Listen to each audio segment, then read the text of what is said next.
सम्राट परीक्षित का जन्म। श्लोक संख्या 2। अनुवाद एवं तात्पर्य। कृष्ण कृपामूर्ति श्री श्रीमद्वै चरणारविंद भक्ति वेदांत स्वामी प्रभुपाद द्वारा। तस्य जन्म महाबुद्धे कर्माणि च महात्मनः निधनं च यतेवासीत् स प्रेत्य गतवान् यथा। तस्य उनका उसका लिखा हुआ है, ठीक है। महाराज परीक्षित का जन्म महाबुद्धे है, अत्यंत बुद्धिमान का, कर्माणि कार्यकलाप, स भी महाआत्मनः महान, निधनम मृत्यु, च तथा, यथा जिस प्रकार, एव निसंदेह आसीत हुआ, स वह प्रेत्य मृत्यु के पश्चात गंतव्य गतवान प्राप्त किया, यथा जिस तरह। अनुवाद। अत्यंत बुद्धिमान तथा महान भक्त महाराज परीक्षित उस गर्भ से कैसे उत्पन्न हुए, उनकी मृत्यु किस तरह हुई और मृत्यु के बाद उन्होंने कौन सी गति प्राप्त की। ओम अज्ञानतिमिरान्धस्य ज्ञानाञ्जनशलाकया चक्षुरुन्मीलितं येन तस्मै श्रीगुरुवे नमः। नाम श्रेष्ठम् अनुपमे शचीपुत्रम् अत्र स्वरूपं रूपं तस्याग्रजं गुरुपुरीं माथुरीं गोष्ठवाटिं राधाकुण्डं गिरिवरम् औ राधिका माधवाशां प्राप्तो यस्य प्रतितत्पया श्रीगुरुं तं नतोऽस्मि। वन्देऽहं श्रीगुरोः श्रीयुतः पदकमलं श्रीगुरून् वैष्णवांश्च श्रीरूपं सहस्रजातं सैगण्डरघुनाथान्वितं तं सजीवं साद्वैतं सावधूतं परिजनसहितं कृष्णचैतन्यदेवं श्रीराधाकृष्णपादां सैगण्डलिता शिवशाखान्वितांश्च। गुरु वैष्णव भगवान तीने स्मरण हय विघ्न विनाशन अनायास होय निज वांछित पूर्ण। हरे कृष्णा कृष्णा कृष्णा हरे हरे, हरे राम राम राम हरे हरे। कल हमारा कुछ चीज़ बाकी रह गई थी बोलने, और फिर आप लोगों ने भी याद नहीं दिलाया तो फिर वो बाकी रह गई। कुछ ये रह गया था बाकी कल। क्या बाकी रह गया था, कुछ याद है? अपराध के दुष्परिणाम। और पहला ही हमने देखा था धूर्तता। धूर्तता का अर्थ क्या था? कृष्ण को प्रसन्न करने की इच्छा न रखकर किसी अन्य लाभ की प्राप्ति के लिए भक्ति करना। भक्ति कर रहे हैं लेकिन हमारा उद्देश्य भगवान की या गुरु की प्रसन्नता नहीं है, कोई उद्देश्य है, उसके लिए भक्ति कर रहे हैं। दूसरा है अविश्वास। दूसरा दुष्परिणाम क्या है? अविश्वास। हम भक्ति कर रहे हैं लेकिन भक्ति में हमें विश्वास हमारा डगमगा रहा है। हमें पता नहीं कि ये प्रोसेस जो हम कर रहे हैं ये हमें प्रॉपरली सिद्धि प्राप्त कराएगा नहीं कराएगा। हमें खुद के प्रोसेस पे ही विश्वास कमज़ोर होने लगता है, इसे कहते हैं अविश्वास। या ऐसे भी अविश्वास वाले कि कृष्ण भगवान है, सचमुच है, भक्ति कर रहे हैं लेकिन हमें ऐसा लग रहा है क्या पता वो है या नहीं है। तो इस प्रकार का अविश्वास जाग जाता है जब हम अपराध करते हैं। और अपराध किससे होते हैं? नई ढंग से सुनने से, प्रॉपर ढंग से श्रवण करने के नई श्रवण करने की वजह से अपराध होते हैं, और अपराध से दुष्परिणाम होते हैं। तीसरा, उन वस्तुओं में आसक्ति होना जो भगवान में विश्वास को नष्ट कर देती है ना। मतलब ऐसी व्यक्ति चीज़ों से हम नासक्त हो जाते हैं जिससे कि हमारी श्रद्धा और ज़्यादा ढीली पड़ जाती है। चौथा, भक्ति की प्रक्रियाओं का पालन करने में ढीलापन, है ना। तो हमारा धीरे धीरे मन कम करेगा, विश्वास कम हो जाएगा, तो हमारा क्या हो जाएगा, दूसरी चीज़ों से आसक्ति पड़ जाएगी, तो अपने आप हमारी साधना में ढीलापन आ जाएगा। थोड़ा लेट उठेंगे, माला धीरे धीरे माला दिन भर चलती रहेगी, रीडिंग के लिए हमारे पास समय नहीं होगा, तो ऐसे ढीलापन आ जाएगा। और पांचवा, स्वयं के आध्यात्मिक विकास पर अभिमान, कि मैं इतना बड़ा भक्त हूँ, मैं इतनी भक्ति करता हूँ। यद्यपि हम भक्ति में ढीले पड़ रहे हैं लेकिन फिर भी हम लोगों को बताएंगे कि हम बहुत अच्छे भक्त हैं। तो अपनी साधना पे, अपनी भक्ति पे, अपनी आध्यात्मिक क्रियाओं पे अभिमान करना, है ना। इसलिए अपनी भक्ति कभी किसी को बतानी नहीं चाहिए।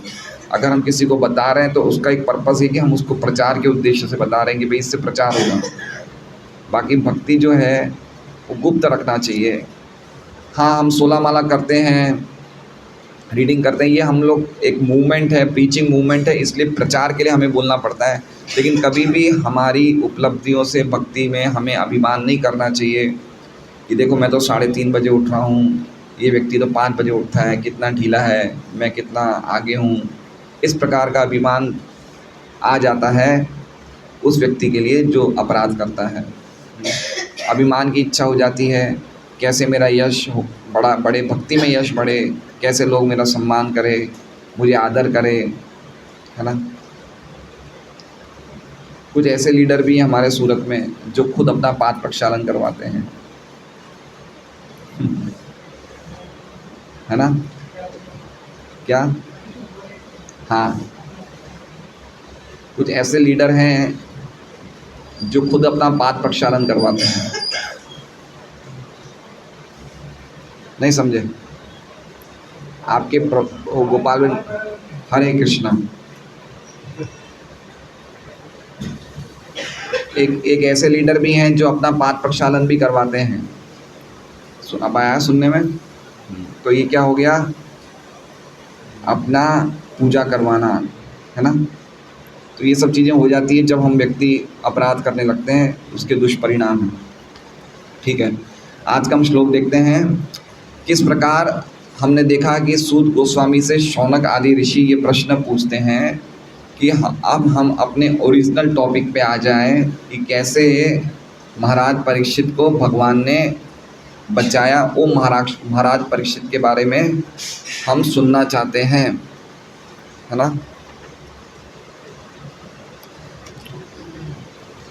तो क्यों भगवान के टॉपिक से छोड़ के वो महाराज परीक्षित के बारे में सुनना चाहते हैं? इतना उनको क्यों अनुग्रह है, इतना क्यों आग्रह है, उतना क्यों विशेष क्या बात है परीक्षित के बारे में जो परीक्षित के बारे में वो सुनना चाहते हैं? तो वो ये दूसरे श्लोक में बताया है क्या विशेष है। क्या विशेष है? उनका जन्म विशेष है, उनका कर्म विशेष है, उनका निधन विशेष है। ठीक है, तो ये विशेष है, ये स्पेशल है ना। तो वो सुनने की उनकी इच्छा थी, इसलिए ये श्लोक बोल रहे हैं। क्या कह रहे हैं? तस्य जन्म, नहीं सेकंड, वो तीसरी लाइन पे है। तस्य मतलब उनका, किनका? जिनकी चर्चा हमने पिछले श्लोक में कर दी। तस्य मतलब महाराज परीक्षित का जन्म। अभी जन्म के बाद सीधा ले लीजिए यथेवासित। यथेवासित है चौथी लाइन में। यथेवा मतलब जिस प्रकार। यथेव मतलब क्या हुआ? जिस प्रकार। आसित मतलब हुआ। तो उनका जन्म जिस प्रकार हुआ, कैसे उनका जन्म हुआ। ठीक है, फिर ले लीजिए कर्माणि। उनके कर्म, कर्माणि मतलब बहुवचन में है। बहुवचन मतलब बहुत सारे कार्य करे उन्होंने जो अद्भुत थे। तो उनके कर्म यथेवासी, यथेवासी तीनों में आएगा, जन्म में भी आएगा, कर्म में भी आएगा और मृत्यु में भी आएगा। तो उनका जन्म किस प्रकार हुआ, उनके कर्म किस प्रकार थे, हैं यथेवासित। और निधनम, उनका निधन यथेवासित, निधन किस प्रकार हुआ। और उसके बाद प्रेत्य गतवान यथा। मतलब वो, प्रेत्य मतलब मृत्यु के पश्चात। प्रेत्य मतलब समझ रहे हैं, हम बोलते हैं ना प्रेत बन गया ये व्यक्ति, प्रेत बन गया। मृत्यु के पश्चात कोई व्यक्ति भूत बन जाता है। तो प्रेत्य का प्रॉपर मीनिंग है मृत्यु के पश्चात। 17वें अध्याय के आखिरी श्लोक में भी ये वर्ड है। अश्रद्धया हुतम दत्तम तपस्तप्तम कृतम चयत असत इत्युच्यते पार्थ न च तत् प्रेत्य न सोह्य। जो व्यक्ति को और श्रद्धालु होता है उसको ना तो इस जन्म में न तत्प्रेत्य, ना ही मृत्यु के पश्चात कोई गति मिलती है जो अश्रद्धालु होता है। 17वें अध्याय में ये श्लोक है आखिरी। तो प्रेत्य का अर्थ क्या है? मृत्यु के पश्चात। गतवान मतलब गति, और यथा मतलब क्या, किस प्रकार गति मिली, ठीक है। और वो क्या बताएं इसमें? महाबुद्धे और महात्मना। महाबुद्धि मतलब बड़ी ज़बरदस्त बुद्धि थी उनकी, परीक्षित महाराज की। इनमें एक एक वर्ड इस श्लोक का इतना ज़बरदस्त है कि एक एक वर्ड पे बहुत बड़ी बड़ी व्याख्या हो सकती है ना। भक्ति सिद्धांत सरस्वती ठाकुर ने प्रथम स्कंद के प्रथम अध्याय के प्रथम श्लोक पे, एक ही श्लोक पे 30 दिन तक लेक्चर दिया। कितने दिन तक? 1 महीने तक लेक्चर दिया, है ना। और प्रभुपाद जी बोलते हैं कि भागवतम इतना अनंत लिटरेचर है कि हर एक श्लोक पे हम 30 दिन तक लेक्चर दे सकते हैं, एक श्लोक पे। इतनी भागवत की इतनी सीमा है, असीमित है भागवत। तो भक्ति सिद्धांत सरस्वती ठाकुर को हमने कभी सुना नहीं है, लेकिन उनके एक लेक्चर पहले स्कंद पे पहले अध्याय के पहले श्लोक में 30 दिन तक चला, और वो कोई भी लेक्चर 4 घंटे से कम नहीं देते थे। उनके लेक्चर की क्या थी, लेंथ क्या थी? 4 घंटा। कभी कभार अगर छोटा टाइम होता था 2 घंटा, 2 घंटे से तो कम उन्होंने कभी लेक्चर दिए ही नहीं। कभी कभी 6 घंटे भी चले जाते थे। और उनके जो श्रोतागण थे वो कोई भी झपकियाँ नहीं लेते थे, हैं। हमारी लिमिट कितनी है? 30-35 मिनट, बस, उससे ज़्यादा हम नहीं सुन सकते हैं। लेकिन भक्ति सिद्धांत और प्रभुपाद जी ने इसको देखा। प्रभुपाद जी ने देखा कि वेस्टर्न कंट्रीज़ में या भारतीय देशों में लोग इतना सुन नहीं सकते, इसलिए प्रभुपाद जी के लेक्चर 30-35-40 मिनट के हैं। देखिए, है ना। आचार्य की यही भूमिका होती है कि देश काल पात्र के अनुसार संदेश तो वही देते हैं, लेकिन देखते हैं कि भाई सामने वाले व्यक्ति की लिमिट कितनी है। तो प्रभुपाद जी के जो भी लेक्चर थे वो 30-35 मिनट्स के हैं, लेकिन भक्ति सिद्धांत सरस्वती ठाकुर के लेक्चर देखिए क्या ज़बरदस्त हैं। और उनकी जो लैंग्वेज थी वो लैंग्वेज इतनी हाई थी कि अगर आप उनकी इंग्लिश पढ़ेंगे तो इंग्लिश ही नहीं समझ सकते। एक बुक है जो हमारे पास होगी, ब्रह्म संहिता। वो ब्रह्म संहिता की पूरी बुक भक्ति सिद्धांत सरस्वती ठाकुर द्वारा लिखी गई है। तो प्रभुपाद जी द्वारा टीका नहीं लिखी गई है, वो भक्ति सिद्धांत सरस्वती ठाकुर द्वारा लिखी गई। अगर आप ब्रह्म संहिता पढ़ जाओगे तो आप पता चल जाएगा कि भक्ति सिद्धांत सरस्वती ठाकुर का क्या उनका इंग्लिश का स्टैंडर्ड था। तो भागवतम विशाल है ना। तो इसमें एक एक शब्द इतने ज़बरदस्त है, जैसे महाबुद्धि मतलब परीक्षित महाराज की बुद्धि बड़ी विशाल थी। वो इतने होशियार थे हर कार्य में। उन्होंने अपने प्रजा का इतनी ज़बरदस्त तरीके से पालन किया, वर्णाश्रम धर्म का सब फॉलो कर रहे हैं वो देखा। इतने बड़े बड़े यज्ञ किए उन्होंने ये प्रयास किया कि मेरे राज्य में कभी भी एक गौ माता की भी हत्या ना हो, क्योंकि एक गाय की हत्या जिस देश में होती है उस गाय की हत्या कलंक सभी प्रजा को लगता है। तो एक गाय की हत्या भी नहीं होने दी उन्होंने। ये उनकी बुद्धि की विशालता है। और वो इतने महान थे कि जिस व्यक्ति ने गाय को मारना चाहा, कली ने, वो कली भी जब उनके चरणों पे आ जाता तो उनको भी क्षमा कर देते हैं, है ना। तो उनमें क्या क्या क्वालिटीज़ थी, उनकी बुद्धि कितनी विशाल थी। और उसके बाद उनकी बुद्धि की विशालता ये भी देखी जाती है कि उनको श्राप मिला, लेकिन श्राप मिलने के बाद भी उन्होंने सहन कर लिया। मतलब उन्होंने भगवान जिस स्थिति में हमें रखना चाहें उस स्थिति में रहने के लिए बिल्कुल तैयार हो गए। ये उनकी विशालता थी, बुद्धि की विशालता थी। इतने महान राजा थे परीक्षित महाराज। तो महाबुद्धि के बहुत सारे अर्थ हो सकते हैं। महाबुद्धि एक अर्थ ये भी कि वो परम विवेकी थे। उन्होंने पूरे जीवन का सार क्या उसको ग्रैस्प कर लिया था, है ना। विवेकी जो व्यक्ति होता है वो सार को ग्रहण कर लेता है। तो उन्होंने जीवन का सार किया है उसको ग्रहण कर लिया था। और 7 दिन में उनको जब पता चला कि उनकी मृत्यु होने वाली है तो उन्होंने ये भी नहीं बोला कि मुझे खाली 15 दिन और एक्सटेंड कर दीजिए, है ना। 7 दिन में उन्होंने सब कुछ तैयारी कर ली। क्या लगता है आपको? वो खाली इंडिया के राजा नहीं थे, वो पूरे वर्ल्ड के राजा थे, क्योंकि परीक्षित महाराज तक पूरी दुनिया का राज्य को भारत राज्य कहा जाता था, है ना। वो उनका ऐश्वर्य था, लेकिन 7 दिन में उन्होंने तैयारी करी। ये उनकी बुद्धि की तीक्ष्णता है, वो कितने हाईली शार्प इंटेलिजेंट व्यक्ति थे। तो ये महाबुद्धि के हम बारे में बोल सकते हैं। और महात्माना, महात्माना मतलब महत, महत का एक अर्थ होता है कृष्ण, कृष्ण सबसे, महत मतलब ग्रेट, सबसे ग्रेटेस्ट कृष्ण है। और आत्माना मतलब जिनका मन हमेशा कृष्ण में लगा रहता है। तो एक अर्थ महात्मा का क्या हुआ कि जिनका मन हमेशा कृष्ण में लगा रहता है। इसकी पुष्टि गीता जी में होती है 7.20 में, जहाँ महात्मा का अर्थ बताया गया है, बहुनाम जन्मनामन्ते ज्ञानवान मान प्रपद्यते वासुदेव स इति स महात्मा, वासुदेव सर्वमिति स महात्मा सुदुर्लभ। जो ये समझ जाता है कि भगवान ही सभी कारणों के कारण है, वो महात्मा है। तो महात्मा, वो महात्मा और ये महात्मा दोनों मैच हो रहे हैं। आगे भी महात्मा शब्द का अर्थ आया है गीता जी में 9वें अध्याय के 13वें श्लोक में। क्या श्लोक है? महात्मानस्तु माम पार्थ देवीं प्रकृतिमाश्रिता, कि जो महात्मा होते हैं वो हमेशा मेरी अंतरंगा शक्ति में आश्रित रहते हैं। और भजन्य अनन्य मनसो ज्ञात्वा भूतादिम, और मेरा अनन्य भाव से भजन करते हैं। तो ये महात्मा करते हैं। तो परीक्षित महाराज कहते हैं महात्मा, उनका मन हमेशा कृष्ण में लगा रहता था। समझ रहे हैं बात को आप? इसका, इसलिए उनका नाम भी परीक्षित इसलिए ही पड़ा, है ना। भगवान ने, आपको क्या लगता है परीक्षित महाराज, अरे जन्म में वो देख रहे हैं भगवान को, समझिए उनका सौभाग्य तो देखिए, जन्म में भगवान को देख रहे हो, देख ही नहीं रहे, भगवान उनकी रक्षा कर रहे हैं।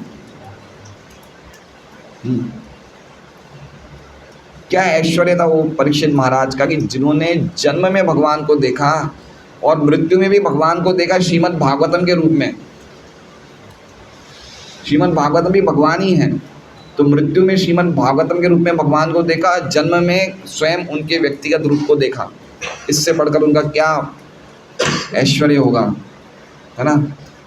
और जब उन्होंने जन्म में, परीक्षित महाराज ने जब भगवान को देखा, तब वो गर्भ से बाहर निकले, तो पूरे जीवन उन्होंने यही सर्च किया कि मैंने जिस गर्भ में जिस व्यक्ति को देखा वो कहाँ है। इसलिए उनका नाम पड़ा परीक्षित, जो हमेशा परीक्षण करते हैं। हर व्यक्ति को देखते थे तो वो यही देखते कि ये तो वो नहीं है जिसको मैंने गर्भ में देखा था। ऐसे महान व्यक्ति थे, बताइए। इसलिए इतनी इम्पोर्टेंस दी जाती है कि हम परीक्षित जैसे बच्चों को तो जन्म नहीं दे सकते हैं, लेकिन कम से कम गर्भाधान संस्कार करके ऐसे पुण्यशाली बच्चों को तो जन्म दे सकते हैं जो गर्भ में भगवान से प्रार्थना कर सकें, है ना। तीसरे स्कंद में है कि ऐसे गर्भ में जो बच्चे आते हैं जो पुण्यशाली होते हैं, वो भगवान से प्रार्थना करते हैं। हर एक बच्चा भगवान से प्रार्थना नहीं करता है। तो हमें 3 चीज़ें अपनी सुधारनी चाहिए: जन्म, कर्म और मृत्यु, है ना। इसलिए अगर हम बच्चों को जन्म दे रहे हैं तो वो एक माँ बाप की बहुत बड़ी रिस्पॉन्सिबिलिटी है कि उसको ऐसा जन्म दिया जाए, ऐसी पवित्र आत्मा को गर्भ में बुलाया जाए जिससे कि वो भक्त बने, है ना। ये होता है गर्भाधान संस्कार से। तो मोस्ट प्रोबेबली हम लोग का तो जन्म मेरे हिसाब से शायद मुश्किल हुआ होगा गर्भाधान संस्कार से। तो हमारा जन्म तो खराब हो ही गया ऑलरेडी। अब क्या बचे? अब कर्म और मृत्यु बची है। तो कर्म क्या है? सदैव सब समय हर कार्य भगवान के लिए करना, ये कर्म है। अगर एक कर्म सुधार लेंगे तो मृत्यु सुधर जाएगी। परीक्षित महाराज जैसा होना मुश्किल है जिसका जन्म, कर्म और मृत्यु तीनों यादगार है ना। इसलिए बहुत इम्पोर्टेंस दी जाती है कि हमारे बच्चों को हम जन्म दें। एक बार जो बच्चा जैसा गर्भ में स्थापित हो जाता है, फिर उसकी जीवन भर चेतना बदलना बड़ी मुश्किल हो जाती है, क्योंकि already we have planted the seed. हमने बीज डाल दिए हैं मिट्टी में। अब वो पेड़ तो कैसा होगा, वो पेड़ को बदलना बड़ी मुश्किल है ना।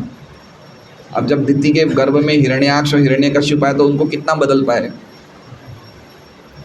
एक बार व्यक्ति की चेतना, एक आत्मा गर्भ धारण में प्रवेश कर जाती है तो यद्यपि गर्भ से बाहर निकलने के बाद अगर कोई भक्तों का संग मिल जाए और वो भक्ति में लग जाए तो एक अलग बात है, नहीं तो फिर उसका स्वभाव बदलना बहुत मुश्किल है। जैसा वो जिस जिस चेतना में उसे जन्म लिया गया था, आसुरी चेतना, रजोगुणी बच्चा आ रहा है, तमोगुणी बच्चा आ रहा है, वैसे ही फिर वो उम्र के चलते चलते उसी तरह के हाव भाव प्रकट करता है वो।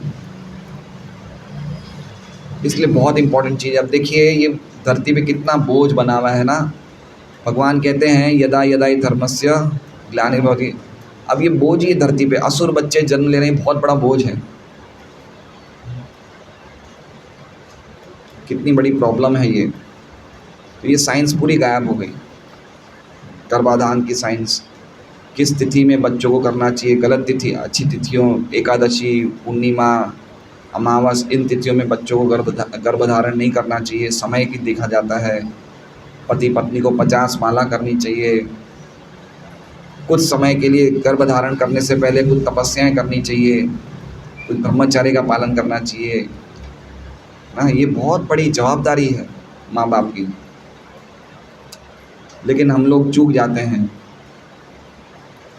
तो इसलिए ठीक है, अब जन्म हमारा खराब हो गया, लेकिन कर्म जो हैं वो भगवान को सदैव स्मरण रखना चाहिए। परीक्षित महाराज, आपको क्या लगता है वो खाली नाम जप करते थे? वो एक सम्राट थे। सम्राट कहीं लिखा हुआ है शायद, है सम्राट मतलब चक्रवर्ती राजा थे, है ना। राजा भी दो प्रकार के होते हैं। एक राजा ऐसे होते हैं जो सबॉर्डिनेट होते हैं, एक होते हैं सम्राट, चक्रवर्ती। तो चक्रवर्ती राजा मतलब इनके अधीन थे दूसरे सब राजा, है ना। चक्रवर्ती सम्राट एम्पेरर थे, किंग भी नहीं थे, एम्पेरर थे। तो क्या इनको लगता है आपको इनके पास कोई दूसरी ड्यूटी नहीं होगी? कली को मारने गए तो क्या वो फिजिकल एक्टिविटी नहीं है ना। पूरे दुनिया में भ्रमण करते थे, लेकिन ये कभी भी भगवान को नहीं भूले। ये उनके कर्म हैं। कभी भी फॉर अ सिंगल मोमेंट वो भगवान को नहीं भूले। तो इस प्रकार से महात्मा ना महाबुद्धि के जो अर्थ हैं ये बहुत ही अद्भुत हैं। तो इसलिए इसका अर्थ क्या हुआ कि उन परीक्षित महाराज का जो महाबुद्धिशाली हैं, जो महात्मा हैं, उनका जन्म किस प्रकार हुआ, उनके कर्म कौन कौन से थे, उनकी मृत्यु किस प्रकार हुई, और मृत्यु के पश्चात उन्होंने कौन सी गति प्राप्त करी, ये हमें बताइए, है ना। ये उनका वो कुछ भी छोड़ना नहीं चाहते थे। शौनक ऋषि जानते थे कि ये शुद्ध भक्तों के बारे में जानना बहुत इम्पोर्टेंट है हर व्यक्ति के जीवन में, पर्टिकुलरली जो भक्त हैं। हम लोग बहुत इंटरेस्टेड है कि मुकेश अंबानी के घर में उसके बेटे की सगाई कैसे हुई, है ना। भौतिक जगत के बड़े बड़े लोगों के बारे में हमें सुनने में इंटरेस्ट है, लेकिन जो साधु होते हैं वो किन के बारे में सुनते हैं? महान भक्तों के बारे में, कि कुछ भी बाकी मत रखना, सब कुछ सुनाना हमें A to Z। ऐसा सूत गोस्वामी को कह रहे हैं। जन्म कैसे हुआ उसके बारे में एक भी डिटेल बाकी मत रखना, क्या क्या किया उन्होंने वो भी बताइए, कैसे मृत्यु को प्राप्त करी वो भी बताइए, मृत्यु के बाद कहाँ गए। देखिए कितने महाबुद्धिशाली हैं वहाँ के जो ऑडियंस है और सब सुनना चाहती है।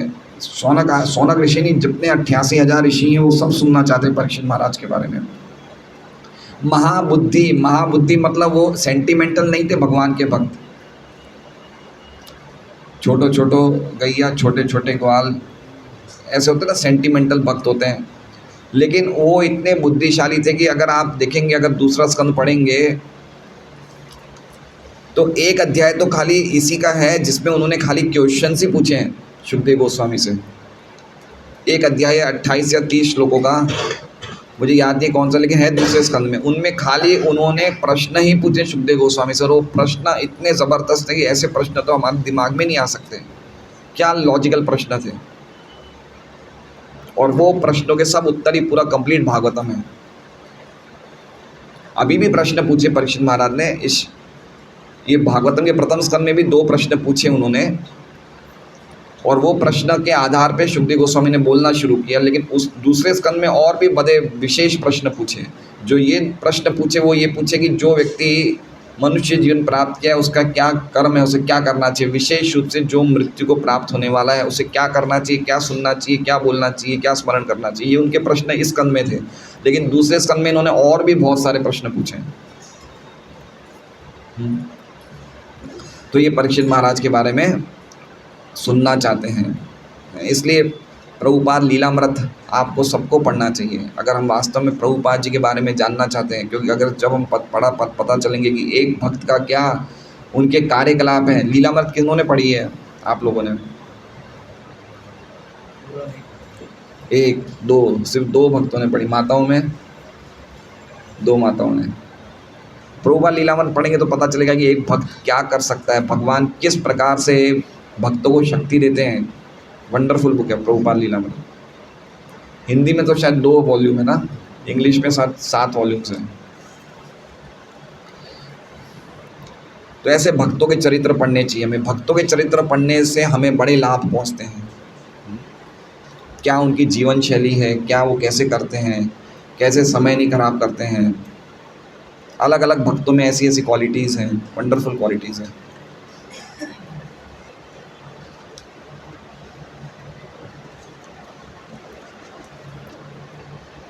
तात्पर्य, कम से कम महाराज परीक्षित के पुत्र के जीवन काल तक हस्तिनापुर, अब दिल्ली का राजा, सारे विश्व का सम्राट होता था, है ना।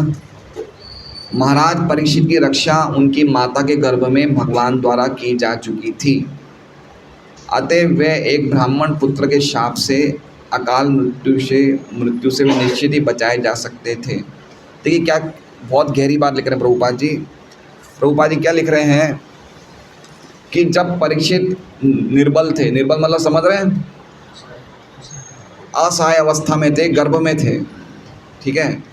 जब परीक्षित महाराज बच्चे थे, गर्भ में थे, शिशु के बिल्कुल बच्चे मतलब गर्भस्थ शिशु थे, असहाय अवस्था में थे, तो भगवान ने उनकी रक्षा करी। तो जब वो पूर्ण ऐश्वर्य में थे, पूर्ण शक्तिशाली थे, तो क्या भगवान नहीं करते? प्रभुपाद जी क्या लिख रहे हैं देखा आपने ध्यान से, एक एक शब्द ध्यान से पढ़िए। उन्होंने लिखा है कि परीक्षित की रक्षा उनकी माता के गर्भ में भगवान द्वारा की जा चुकी थी। अतएव वे एक ब्राह्मण पुत्र के शाप से, अकाल मृत्यु से वे निश्चित ही बचाए जा सकते। समझ रहे हैं? उनको कोई भी चीज़ से वो नहीं मर सकते थे। मतलब कोई भी चीज़ से, मतलब जब वो गर्भ में बचाए गए थे तो ये तो ब्राह्मण बालक ने तो बहुत बचपना किया इसने तो। इनके पिता ने बहुत ज़्यादा अफसोस किया कि मेरे बेटे ने ऐसा गलत काम कर दिया। जब इनके पिता को पता चला कि इन्होंने इतने बड़े राजा को श्राप दिया, तो इनके पिता को बहुत अफसोस हुआ कि तुमने क्या करा, वो इतने महान भक्त थे, क्या कर दिया तुमने बेटे, है ना। तो कह रहे हैं कि जब जन्म में भगवान ने रक्षा करी तो क्या उस टाइम नहीं रक्षा कर सकते थे? लेकिन परीक्षित महाराज ने फिर भी उनसे कोई भी रक्षा की मांग नहीं करी। ये उनकी विशेष बात है, इसलिए कह रहे हैं उनका मृत्यु विशेष है ना।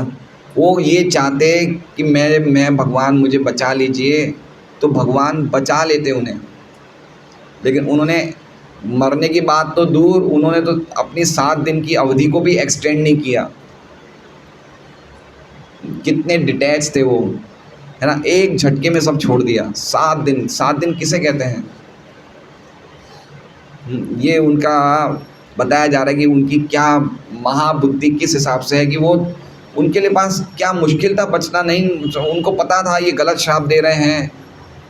और ये भी देखिए कि वो कितना अच्छा राज्य चलाते थे।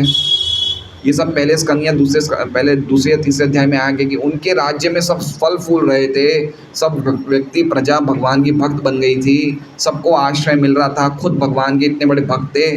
तो फिर उनको इमेच्योरली जाने का क्या ज़रूरत थी? उनको हर तरीके से बचाया जा सकता था ना।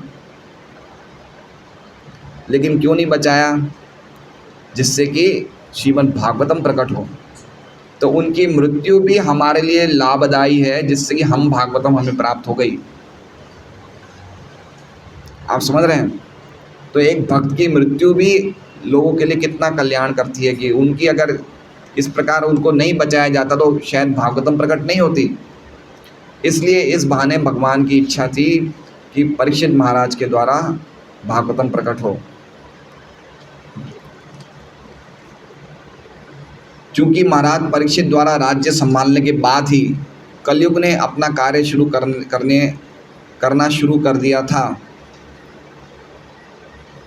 अतएव इसका जो पहला कुलक्षण प्रकट हुआ वो था इतने बुद्धिमान तथा भक्त राजा महाराज परीक्षित का शापित होना।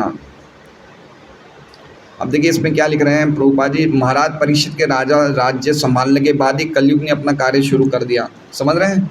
मतलब कलयुग जैसे ही कलयुग ने तो प्रवेश, भगवान के जाते ही कलयुग प्रवेश कर गया, लेकिन राजा परीक्षित का इतना ज़बरदस्त राज्य था कि कलयुग प्रवेश तो कर गया, लेकिन कलयुग अपना प्रभाव नहीं बता पा रहा था। लेकिन अल्टीमेटली महाराज परीक्षित जानते थे कि भगवान की योजना है, समय है, तो मैं उससे हस्तक्षेप नहीं कर सकता हूँ। तो उन्होंने पूरा प्रयास किया और बाद में कलयुग को 4 जगह दे दिया कि रहो, है ना, कहाँ रहो, नशा, जुआ, मांस भक्षण और अवैध स्त्री संग और सोना। तो कहने का मतलब कि कलयुग ने कैसे न कैसे प्रवेश किया और सबसे पहले उसका जो कुलक्षण प्रकट था वो था ब्राह्मण समाज का डाउनफॉल। सबसे पहला क्या कुलक्षण था, है ना? सबसे पहली प्रॉब्लम क्या हुई, कलयुग ने सबसे पहले किसको डिफीट किया? ब्राह्मणों को, है ना? इसलिए प्रभुपाद जी कह रहे हैं कि जो ब्राह्मण होते हैं वो मनुष्य समाज का सिर है। क्या है? सिर। और सबसे इम्पोर्टेंट एलिमेंट हमारे शरीर में क्या होता है? हमारे हाथ दुखें चलेगा, पैर दुखें चलेगा, लेकिन अगर सिर दुखने लग जाए तो हम कुछ काम नहीं कर पाएंगे। या समझ लीजिए अगर इस शरीर में सिर ही नहीं हो तो हम रहेंगे। हाथ कट जाए तो जीवित रह सकते हैं, पैर कट जाए तो जीवित रह सकते हैं, किडनी एक काम नहीं करे तो भी जीवित रह सकते हैं, लेकिन अगर सिर नहीं हो तो क्या होगा? तो प्रभुपाद जी कह रहे हैं कि सबसे पहला डिफीट कलयुग ने ब्राह्मणों को किया, ब्राह्मण को डिग्रेड कर दिया। कैसे? ब्राह्मणों ने अपने पावरों को मिसयूज़ करना शुरू कर दिया। उस लड़के के रूप में ब्राह्मण इतने शक्तिशाली होते थे कि उनको श्राप को मिसयूज़ नहीं करना चाहिए, दुरुपयोग नहीं करना चाहिए, लेकिन उन्होंने इतने महान राजा को, परीक्षित जैसे राजा को श्राप दे दिया और उन्होंने अपने पावरों का मिसयूज़ किया और जिसके कारण उनका डाउनफॉल हो गया, पतन हो गया। कुछ सालों पहले की बात है, ब्राह्मण इतने ज़्यादा शोषण, तथाकथित ब्राह्मण बोल सकते हैं, इतना ज़्यादा शोषण करते थे कि अगर कोई शूद्र की परछाई भी उन पे पड़ जाए तो स्नान करते थे। तो इस प्रकार गिरते गिरते गिरते गिरते तथाकथित ब्राह्मण इतने गिर गए हैं कि लोगों को ब्राह्मणों का राज ही अच्छा नहीं लगता था। ये सब बेकार है, ब्राह्मण, वेद, शास्त्र सब आप लोग शोषण कर रहे हैं गरीब लोगों पे, है ना? लेकिन ऐसा नहीं है, सिस्टम गलत नहीं है, सिस्टम गलत हमने बना दिया। जब हम अपने पावर्स को दुरुपयोग करते हैं तब सिस्टम गलत हो जाता है। लेकिन सिस्टम तो भगवान का है, वर्णाश्रम विभागश, भगवान ने वर्ण और आश्रम का सिस्टम बनाया है। इसलिए समझना चाहिए। प्रभुपाद जी कहते हैं कि इसलिए मेरा ये उद्देश्य जो इस आंदोलन का है वो ब्राह्मणों को वापस क्रिएट करना है, ब्राह्मणों का निर्माण करना है, क्योंकि अगर ब्राह्मण रहेंगे तो समाज चलेगा, क्योंकि ब्राह्मण समाज के सिर हैं, है ना? तो प्रभुपाद जी का ये लॉजिकल रीजनिंग है, भाई समाज सिर रहेगा तो समाज चलेगा। तो हम देख सकते हैं आज बिना ब्राह्मणों की क्या स्थिति हो रही, कोई गाइड करने वाला नहीं है मनुष्य समाज को। तो इस प्रकार सबसे पहले महाराज परीक्षित का ब्राह्मण बालक द्वारा शापित होना। राजा तो असहाय नागरिकों का रक्षक होता है और उन सबका कल्याण, शांति तथा संपन्नता उसी पर निर्भर रहती है। दुर्भाग्यवश पतित कलयुग के बहकावे में आकर वो एक अभागे ब्राह्मण पुत्र द्वारा निर्दोष महाराज परीक्षित को लांछित कराया गया और इस तरह राजा को 7 दिनों में अपनी मृत्यु के लिए तैयार होना था। महाराज परीक्षित विष्णु द्वारा रक्षा किए जाने के लिए विशेष रूप से विख्यात हैं। क्या नाम है उनका? एक विष्णु द्वारा रक्षा किए जाने से वो विशेष रूप से, क्या नाम है उनका? विष्णुरात। और सुखदेव गोस्वामी का नाम है ब्रह्मरात। अतः जब एक ब्राह्मण पुत्र ने उन्हें वृथा ही शाप दे डाला, तब भी यदि वे चाहते तो अपनी रक्षा के लिए भगवान की कृपा का आह्वान कर सकते थे, किंतु शुद्ध भक्त होने के कारण उन्होंने ऐसा नहीं करना चाहा। देखिए बहुत इंपॉर्टेंट बात है। कभी कभी हमारे भक्त लोग बीमार पड़ते हैं तो हम लोग ग्रुप में डालते हैं कि इनकी सेहत सही करने के लिए हमें हरे कृष्ण महामंत्र का कीर्तन करना चाहिए या संगीत, ये बिल्कुल सही नहीं है, ये शुद्ध भक्ति नहीं है। समझ रहे बात को? देखा है कभी ऐसा कि भक्त बीमार हैं, चलिए इनकी सेहत के लिए? नहीं, परीक्षित महाराज की तो जान जा रही है तो उन्होंने प्रार्थना नहीं करी। हम उन सन्यासियों के लिए प्रार्थना कर सकते हैं जो पूरी दुनिया में प्रचार करते हैं, और कल को मान लो उनकी कोई तबीयत खराब तो उनके लिए प्रार्थना कर सकते हैं कि भाई इतना विश्व में प्रचार कर रहे हैं, लेकिन हम अपने लिए प्रार्थना करें?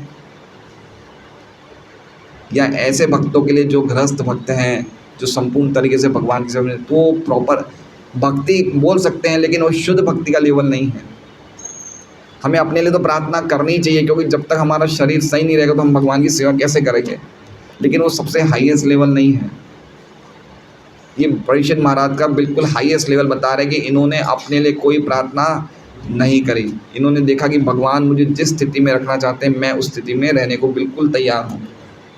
ये शरणागति का बिल्कुल हाईएस्ट लेवल है। और व्यक्ति की महानता उससे मापी जाती है कि वो कोई भी स्थिति को सहन करने के लिए कितना तैयार है ना? उसकी महानता कैसे नापी जाए? कोई भी विचलित स्थितियों में भी वो सहन कर लेगा अपने आप को, तब उसकी महानता नापी जाती है। और ये भी समझना चाहिए कि परीक्षित महाराज इस उदाहरण से ये भी बता रहे हैं कि ये जगत में एक क्षण में आपके पास सब कुछ हो सकता है, लेकिन एक क्षण में आप सब कुछ गायब भी हो सकता है, लेकिन आपको विचलित नहीं होना चाहिए, है ना? कितना समय लगा उनके पास सब कुछ त्याग करने में, एक झटके में सब कुछ चला गया, लेकिन वो बिल्कुल विचलित नहीं हुए। वो तो खाली यही बोलते रहे कि आप मुझे खाली भगवान के बारे में सुनाओ। ना उन्होंने 7 दिन तक कुछ खाया, ना 7 दिन तक पिया। ये कल से हम जो चर्चा कर रहे हैं ये है सुनने की क्वालिटी। प्रसाद लेना भी भगवान की भक्ति है ना, है ना? प्रसाद लेने में अगर कोई हमें लेट सवेर पुरुषगारी करता है तो हमें गुस्सा आता है ना, क्योंकि हम नहीं चाहते कि प्रसाद में हमें डिस्टर्बेंस करे कोई। तो कथा में क्यों नहीं गुस्सा आता है?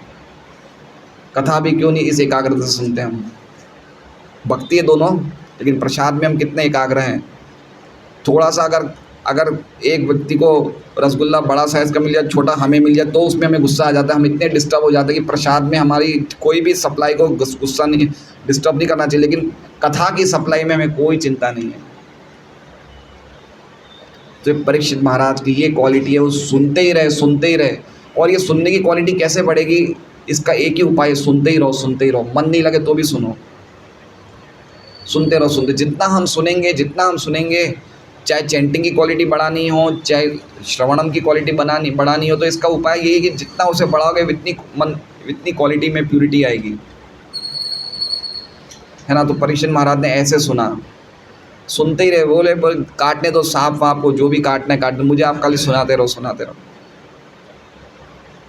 हैं, उनको खाली भगवान की पूरी व्यवस्था पे वो कम्प्लीटली आश्रित थे। भगवान जो करना चाहे कराएं, मैं तो खाली मुझे कृष्ण के बारे में सुना। तो हमारी भी यही क्वालिटी होनी चाहिए। जन्म जन्मांतर हमें जन्म लेना पड़े, कौन से लोक में, कौन सी योनि में, लेकिन हमें खाली भक्तों के मुख से भगवान के बारे में बस सुनना ही सुनना है। कोई डिज़ायर ही नहीं बची है, खाली यही डिज़ायर है और कोई इच्छा नहीं है। खाली सुनते रहें भगवान के बारे में।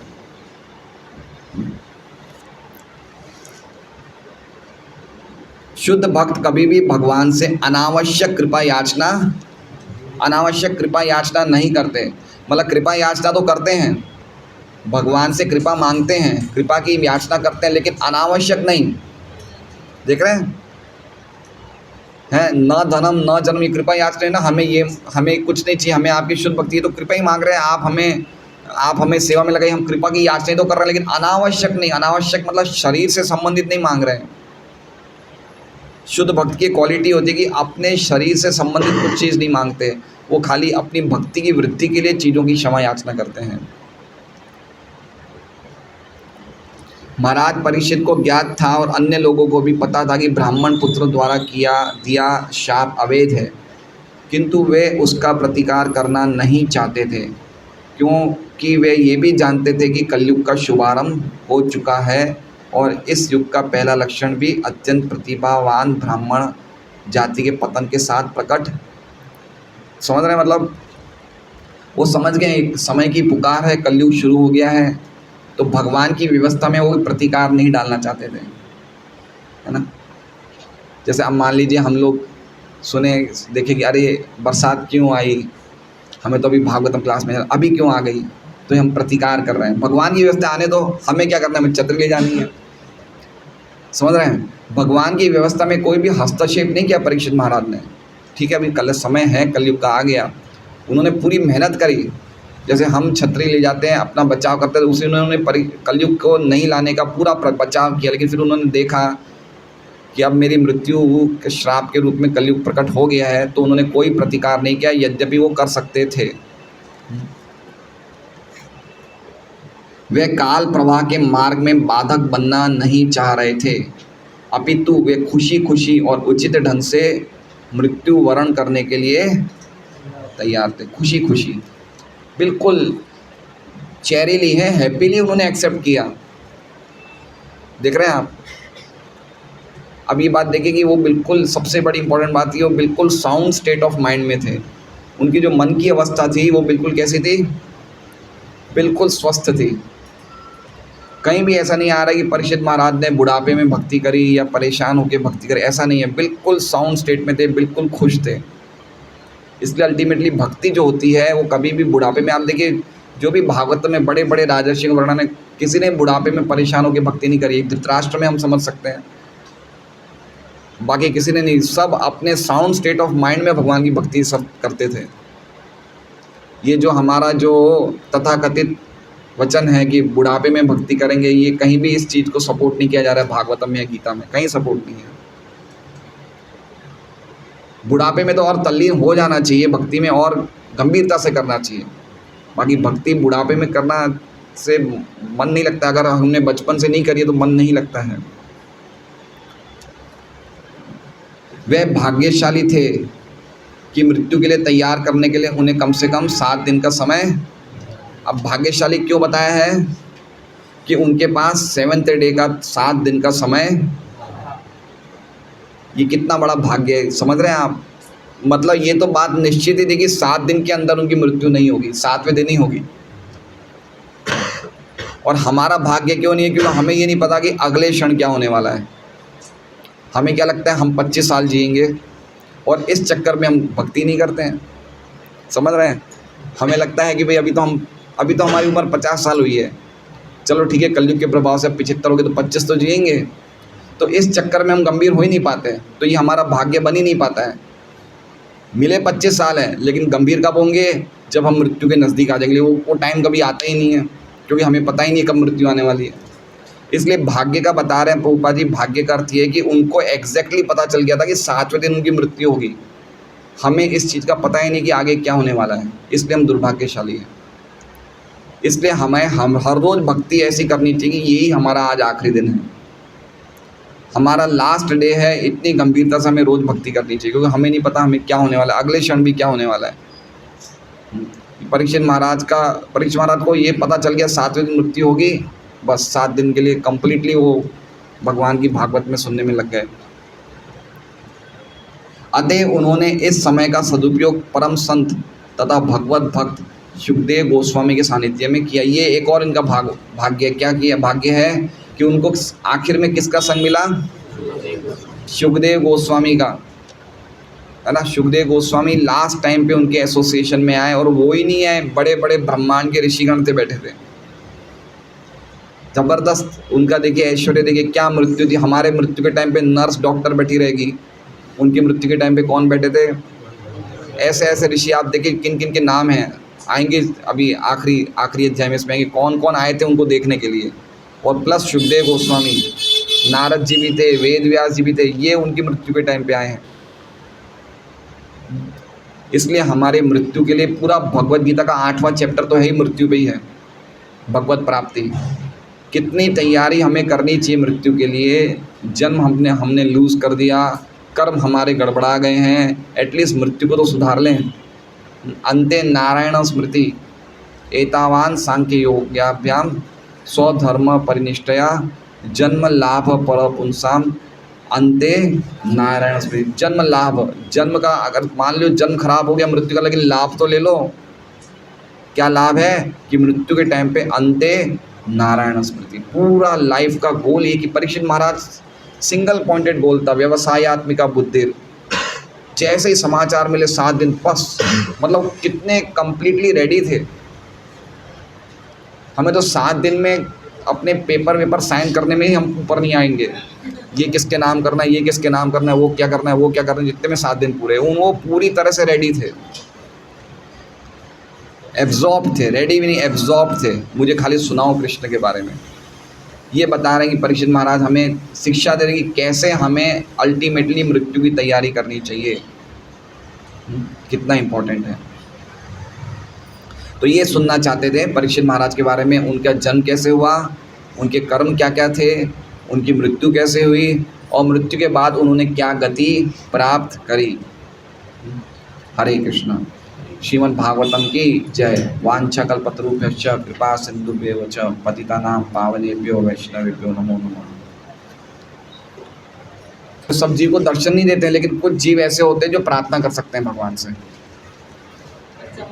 हाँ, वो जो पुण्यशाली जीव होता है वो प्रार्थना कर सकता है। अगर हमने ऐसे जीव का आह्वान किया है जो पुण्यशाली है, वो भगवान को प्रार्थना कर सकता है। हर एक जीव प्रार्थना नहीं करता है। गर्भाधान संस्कार की प्रक्रिया से किया और भक्ति भावना से। गर्भाधान संस्कार की प्रक्रिया और भक्ति भावना दोनों होनी चाहिए।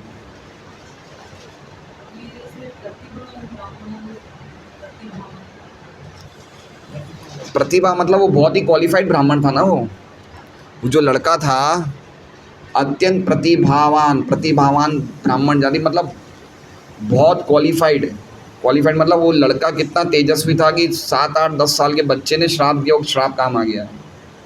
ऐसे ब्रह्मदंड हुआ करते थे उस समय के राजा, डरते थे कि ब्राह्मणों का श्राप नहीं मिल जाए, इतने स्ट्रांग होते थे ब्राह्मण्स।